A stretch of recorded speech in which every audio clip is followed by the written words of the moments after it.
Hello and welcome to Back to the Boardroom. I'm James. And I'm Greer.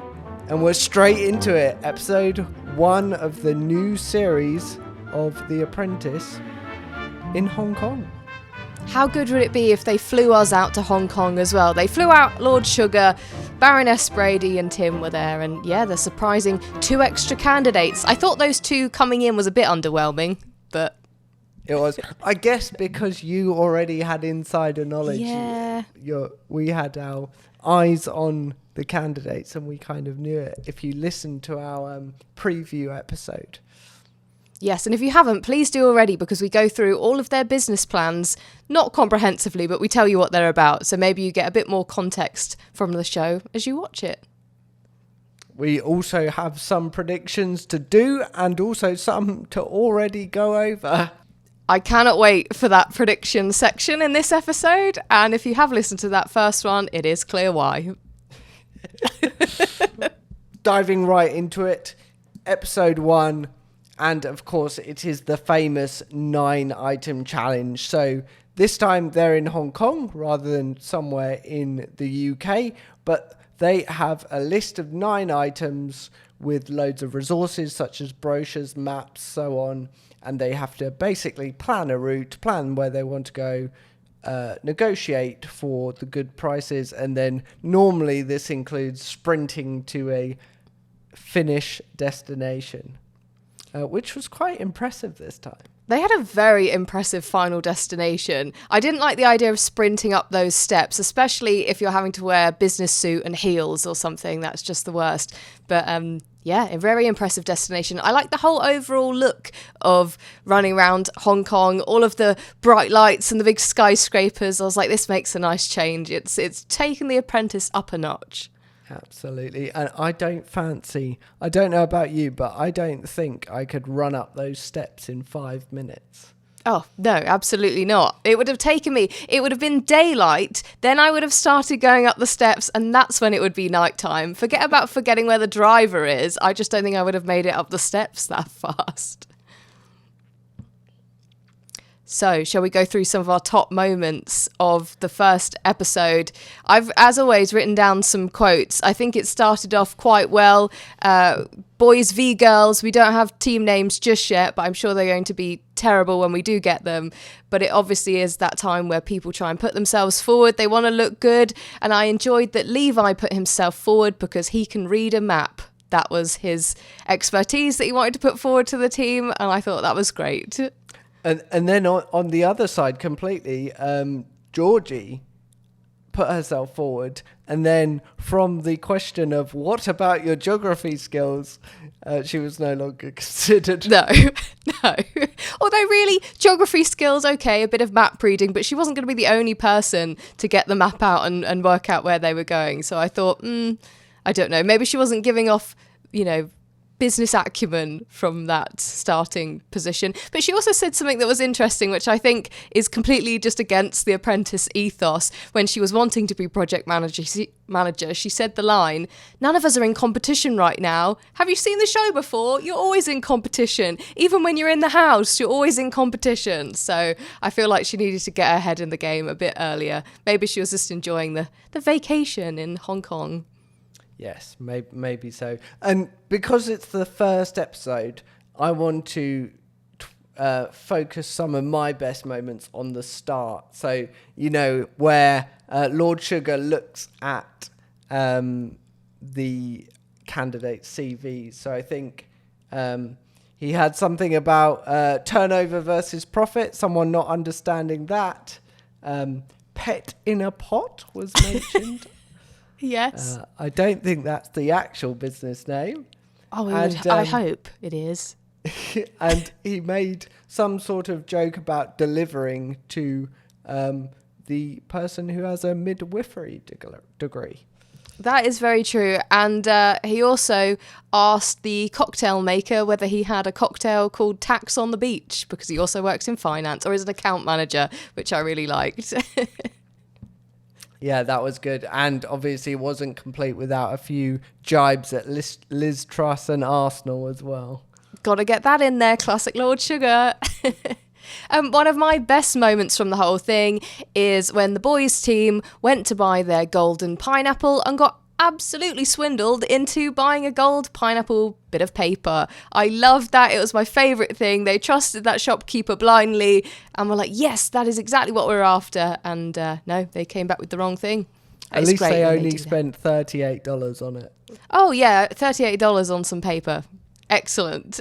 I liked the reveal, though, of what they should have got. Was it Baroness Brady picked up the pineapple from the floor and it was just this really impressive decorative item that was nothing like a small packet of sheets of paper?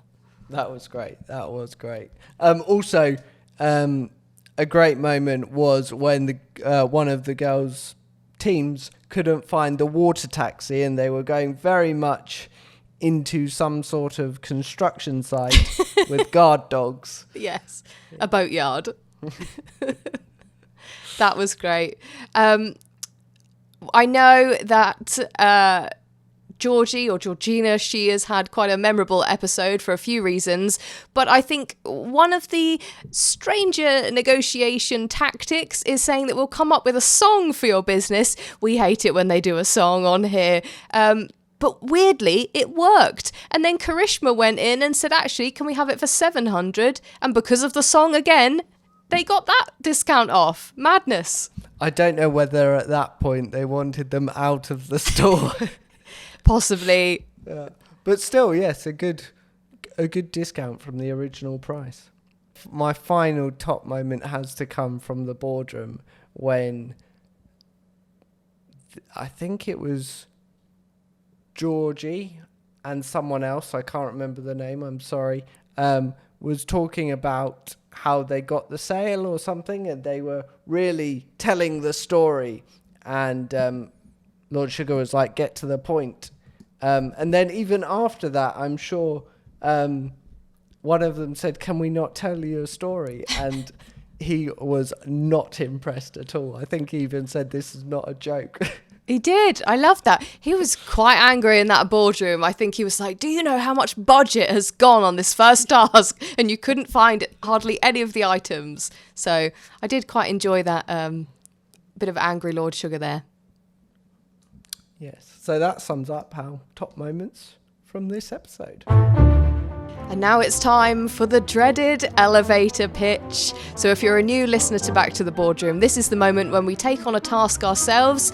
James usually comes up with a rather painful and creative task for us to do. We have time on the clock, I think about a minute or 45 seconds, and we have to pitch to you some of our own business ideas relating to the tasks that week. So before, we have talked about our own food businesses, our own adverts, our own products, and this week we can't go to Hong Kong and find our own 9 items. So I'm actually quite intrigued as to what you've come up with, James. But I know it's going to be very stressful because it usually is. So go on then, put us out of our misery. What have you come up with for this week? So yes, for this week's elevator pitch, sadly it's not Hong Kong themed, but I went over to our independent adjudicator. Yes. And got 2 items, one that I know and one that you know, for each other. And we've got to, I think they're hopefully obscure items, so things that aren't obvious from what their name is. And I guess we've got to try and figure out what they are. So it's a description task, is it? So our independent adjudicator, which is James's lovely fiance, she has provided me with a text pre-recording telling me what James's item is, a description. So do you have a word or the name of that item, and then you've got to guess, or how are we doing it? So yes, sorry, I've got the name of the item, and I'll give you the name of your item, and I guess we've got to answer. We can ask each other questions, and you can answer yes or no. So it's kind of like 20 questions, but in a minute. So who wants to go first, me or you, or do we? I think you can go first. As in, I ask the questions yes. first. So okay. You've got a minute, and I need to actually probably Find a timer. get up a page so I actually know what I'm talking about. Okay, this will be hard because it could be absolutely anything in the world that was picked. Absolutely. Remember, I can only ask yes or no. Okay. Okay. Right. So, Greer, do you actually... I don't have the timer started. 2 seconds, please. I don't want 2 seconds. I want a minute. Okay, so we've got a minute on the clock, and you have a minute to ask questions about what a fipple is. A fipple? Okay. Is it something you'd find in the kitchen? No. It has started the time. Yes. Is it something that you would wear, something on your clothing? No. Do you know if I own it? No. Okay. Is it to do with animals? No. Is it something you'd find in a house? Yes. Something you'd find in the garden? No. Something you find in your bedroom? Oh, not yours specifically. Yes. Something that you'd find. Okay, so it's in the bedroom. Something to do with a window. No. Something to do with your bed. No. Oh God. Is it to do with sleeping? No. Is it? Oh, this is really hard. Is it something inbuilt into the room? No. Time. That's so hard. What's your guess? My guess Random is guess. really random guess. The word it was a fipple. A fipple. A fipple. Something.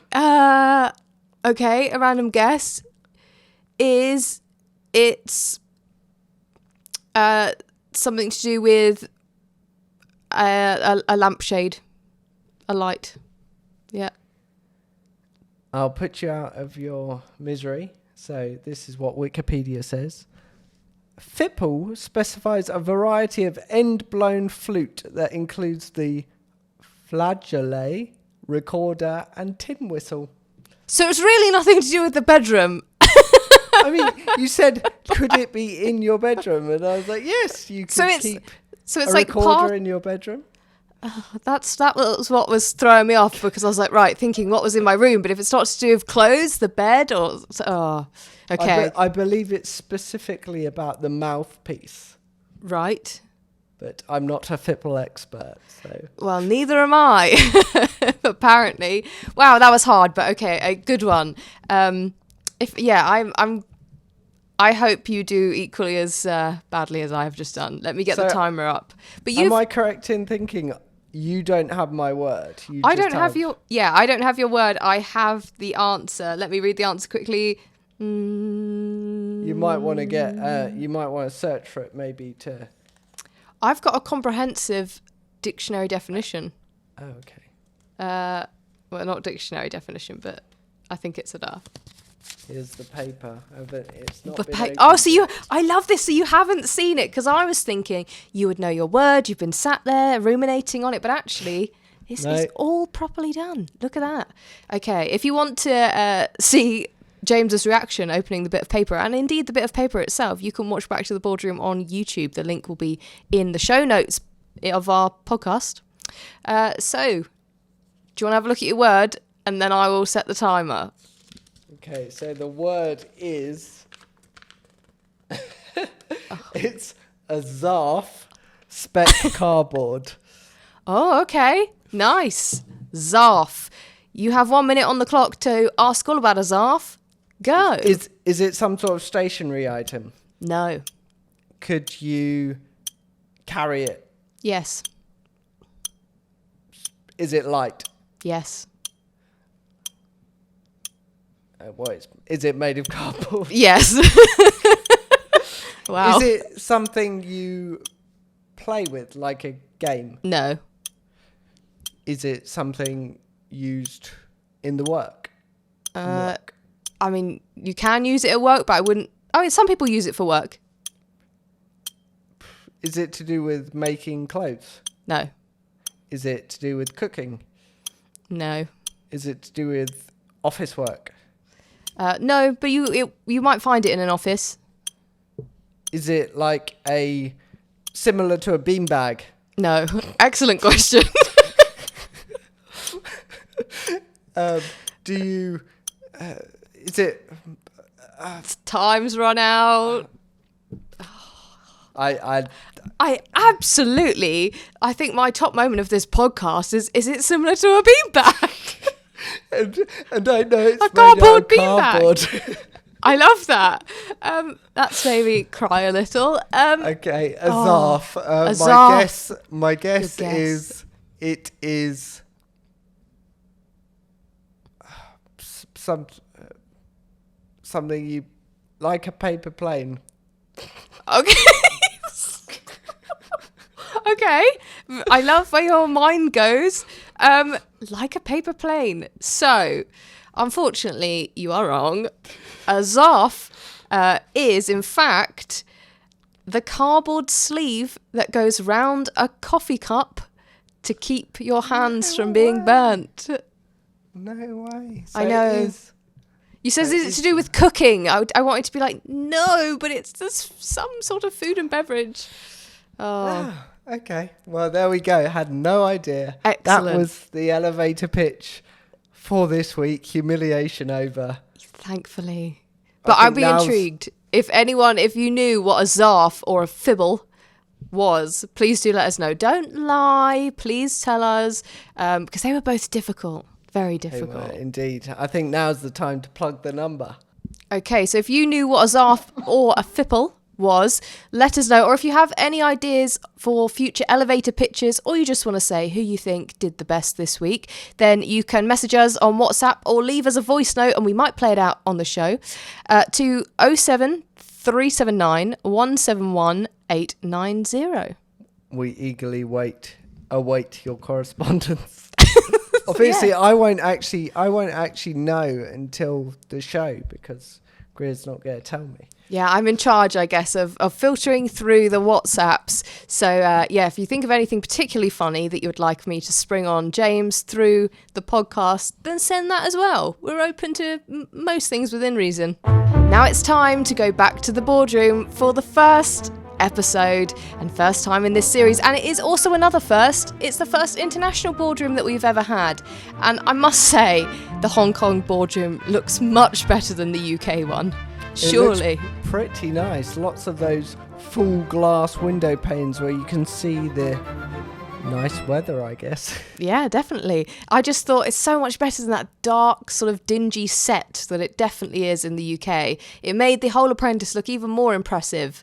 So I think they should go back there.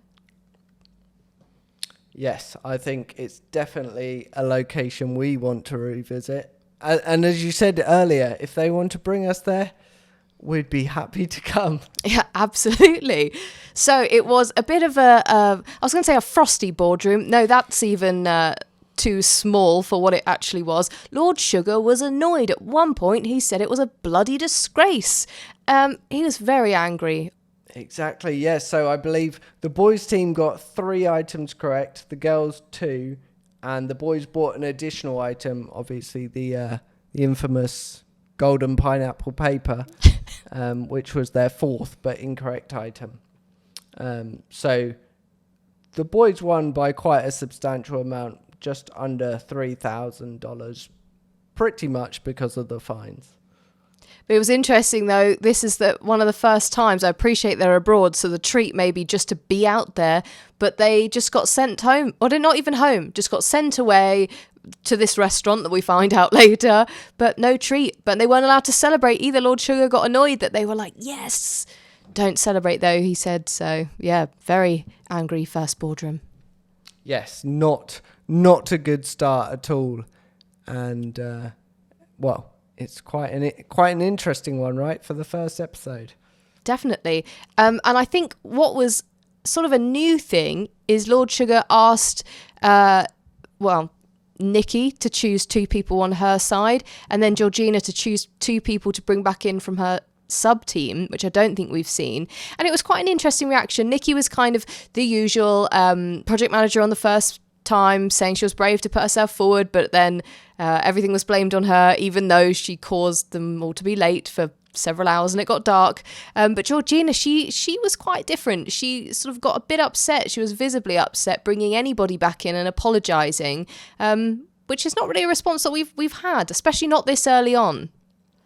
No, it isn't. And to be honest, it shocked me, actually. I didn't expect it. And I kind of feel like that was her downfall. Whether it's right or wrong is different, but I feel like Lord Sugar didn't see strength in that. Definitely. Yeah, it's a good point. I think watching, I was very much like, come on, you know what you've signed up for. This is the game. You've got to bring someone in. People will, bring you back in at other times. So, yeah, you're right. I don't know. It annoyed me, if I'm honest. But, you can feel your emotions and still do well in business. So there's no right or wrong way. But I think for Lord Sugar and what we have come to know the show to be about, it was very different, and it was possibly inevitable that she wasn't going to make it very far from what we know Lord Sugar is like. Yeah, so I do think there is an element of you have to be ruthless in the competition, and there was, I don't know, it was sort of playing too nice in some parts. Definitely. So I also had a question, because surely they've flown out altogether. So the two people that then ended up being fired, which was an excellent first double firing, Nikki, which I wasn't sure he was going to do both. I actually thought he'd say you're fired to Georgina, but then he went Nikki and then back to Georgina, which was excellent. But then what happens? They're all flying home on the same flight, so two are going to be really depressed. Surely sat around everyone else still talking about the competition. Yeah, unless their treat is they get an extra day in Hong Kong, or they go in business class, where the people that get fired go in economy. Yeah, back in economy. Oh, maybe. But yeah, it's a weird one. They've changed the format up completely. But I actually thought they were the right two people to go this week. I was really happy with the double firing. Yes, and I do think the format where both halves of the team bring it back was maybe a one-off, just because they did so poorly.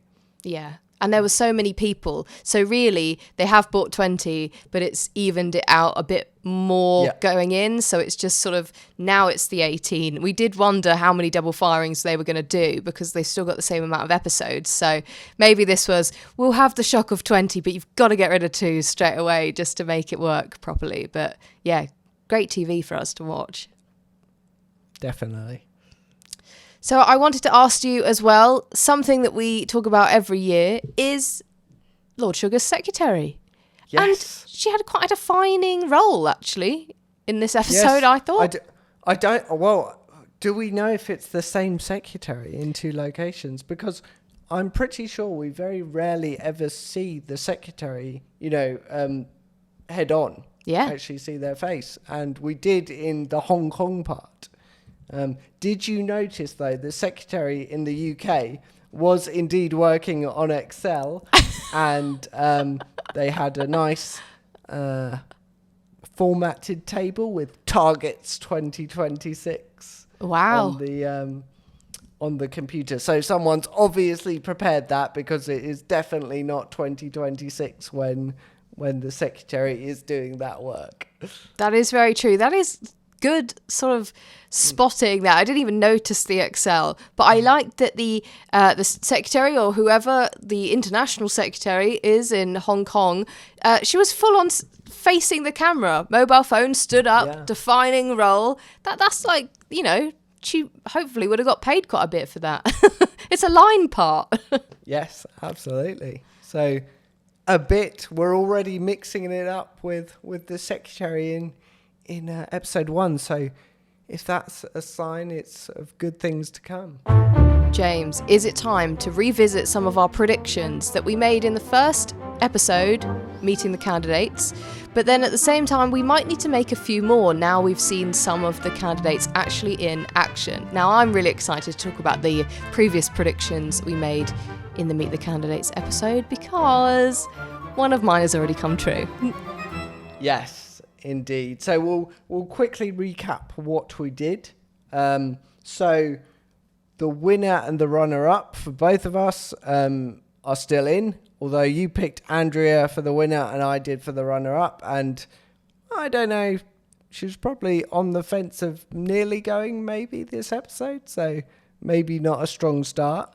The hours, we won't go into that, but I can tell you there were 6 hours in today's episode, so already quite a few gone.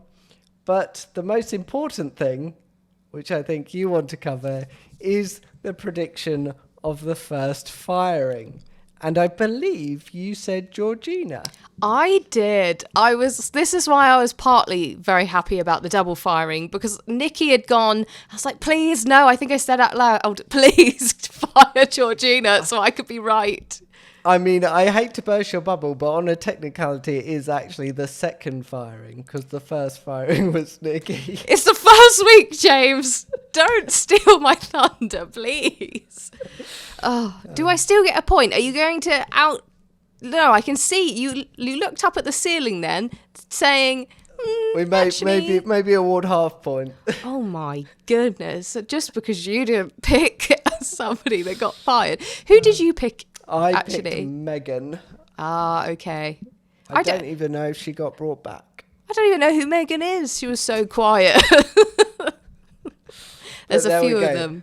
Yeah, indeed. That was our first predictions, and to be fair, you are already off to a good start. Yeah, with my half point.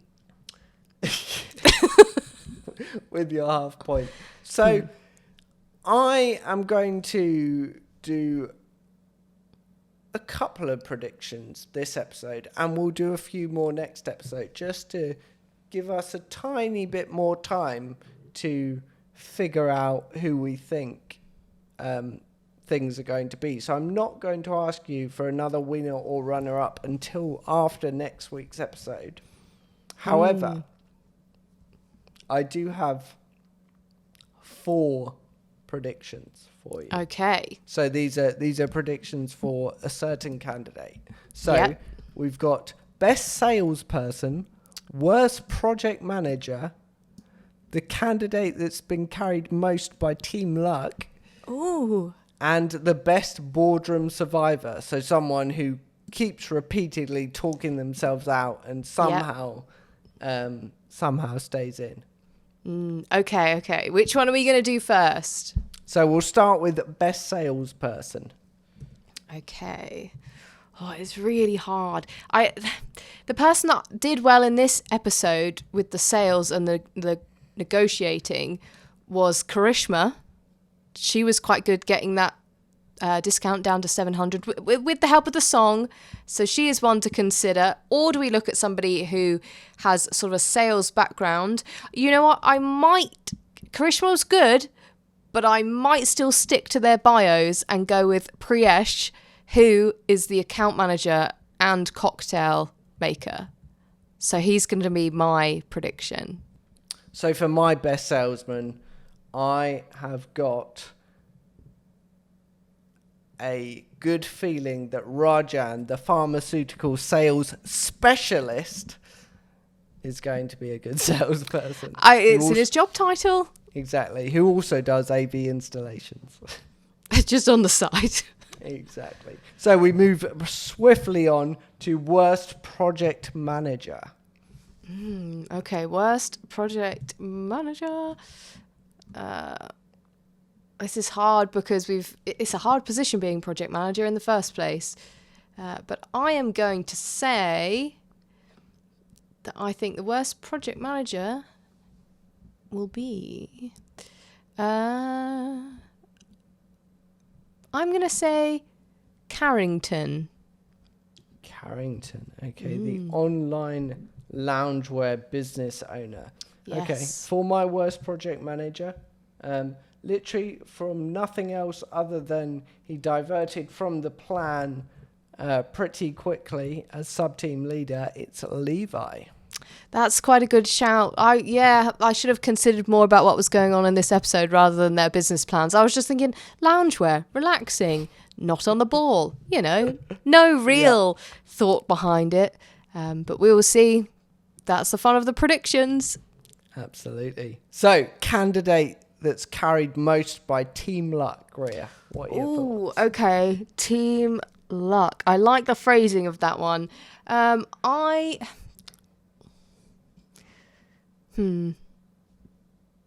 going to say that Kieran, the estate agent, because he was quite lucky today, he is going to be carried by team luck. Kieran, the estate agent, carried by team luck. Okay. Sorry, just writing that down. Okay, and for myself, carried by team luck, I am going for Roxanne. Ooh, okay. Because I believe today she was noted for not doing anything. So maybe the team luck will carry her through. Nice. And then finally, best boardroom survivor. So this is the person that repeatedly tries to talk themselves out, but somehow still survives the boardrooms. Oh, that's a hard one. I think I'm going to go with Levi for this one, Mr. Personalised Pet Cremation, because Levi. I think he said a few funny things already, and I think Lord Sugar might keep him in after listening to some of his spiel. Okay, nice. Well, after a rocky start, I'm going to go for Andrea. Even though I've predicted her as runner-up, I'm also predicting her to be the best boardroom survivor. Good shout. I'm excited to see how these predictions do. As I have learned, you are quite a harsh marker, so... And the criteria is quite loose, so I have no idea how we're going to end up judging these. Well, what we know is if I win, you'll give me a half point. If you want to play along, please do get in touch via WhatsApp. And now it's time for my favourite part of the show. It's Apprentice News with Greer. With me. So we have a couple of news stories at the beginning. Obviously, Lord Sugar, Karen and Tim talked to the press ahead of the new season, and something that Karen said that was quite surprising is that we all noticed that the Hong Kong boardroom was a little bit frosty, but actually, according to Karen, the boardroom did not run smoothly, and Lord Sugar gave a Technicolor telling off that had to be toned down in the broadcast and the edit. So if him saying it's a bloody disgrace was toning it down, what did he say? Wow. Yeah. I did not know that. That's some really good insights there. We'll never know. I know. I wish we did. Maybe we can find out on social media or something. Something will come up. The other thing to say is that the betting is open if you're a betting person. I'm not condoning it, but there are people out there that want to bet on The Apprentice. And so the favourites already to win are Andrea, like we've said, and also Levi, which was interesting. Pet cremation is obviously gripping the nation. Good slogan for you there, Levi. And lastly, Lord Sugar has signed a contract for a 3-year deal to continue The Apprentice for the next 3 years. But that means he's now 78, so he's going to be continuing investing in businesses and doing the show into his 80s, which is great for all of us. So that means we've got 3 more years to try and get Lord Sugar to invest in one of us or both. Yeah, investing back to the boardroom. Exactly. So he did also say that the show he would like to be his legacy, and that the BBC may need to gift him with a Zimmer frame. Adding on to the end of the news, we're starting strong with Brandwatch, and I've got 3 things for you today. I've got the secretary in Hong Kong had an IBM ThinkPad that was not obscured. There was some Vivienne Westwood earrings that got a lot of airtime in the boardroom. Thanks, Joe, for pointing those out. And finally, in the next up on The Apprentice, there was these, my headphones, the DT770 Pros. There we go. That is Brandwatch for week 1. Trust you to actually notice the make and model of the headphones. That is so you. Absolutely. Definitely me. And good publicity for my headphones. I'm obviously made the right choice. Exactly. So we'll keep an eye out next week as well for some more brands that the BBC haven't covered over. I also like how Vivienne Westwood got a shout out. Before you said Joe gave you that, I was thinking, wow, he knows Vivienne Westwood earrings. But a new specialist subject. Yeah, maybe not. Okay, we'll keep our eyes out for more brands next week. So that's it for episode 1 in Hong Kong. There was a lot of new and exciting things. Also, some big double firings. Next week, it's going to be a creative task, which we know is always bad. It's going to be creating a children's story and audiobook. Apparently, one team has some toilet humour and the other team has something zebra related. We'll have to tune in next week to find out entirely what that is. But we do know that they're going to be bad. And if there's children involved, if there's a child doing a focus group, you're going to get some savage comments. So lots to look forward to. So, James, we've come to the end of the episode. Do you have a final thought for us this week that we can think about throughout the week as we wait for the next episode? Yes, my final thought this week is that we, as presenters and obviously our listeners, shouldn't be too worried about not knowing who the candidates are, because Karen definitely needed help because she had some little crib sheets by her notepad. Oh, okay. That's some good intel. So we won't feel too bad. I mean, I couldn't remember who Megan was earlier, so I won't feel too bad. But if you have any predictions that you'd like to let us know as well on the categories that James went through, you can tell us on Instagram at Back to the Boardroom, but also via WhatsApp as well, which is new for this year. We would really like to hear from you. If you have any opinions on the first episode or want to get involved, you can send us a message on there or leave us a voice note and we may play it out on the show. So the number is 07379 171 890. So we'll see you same time next week. See you later.